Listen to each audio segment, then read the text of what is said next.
unlocking a world of knowledge in an instant. Ready for today's quick insight? Yes, it is bad to drive a diesel with a misfire. Misfires can cause significant damage to the engine's components over time, including the turbocharger, exhaust system, and catalytic converter.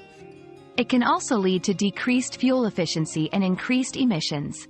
If you notice your diesel vehicle misfiring, it is crucial to address the issue promptly by having a professional diagnose and repair the problem to prevent further damage and ensure your vehicle operates safely and efficiently.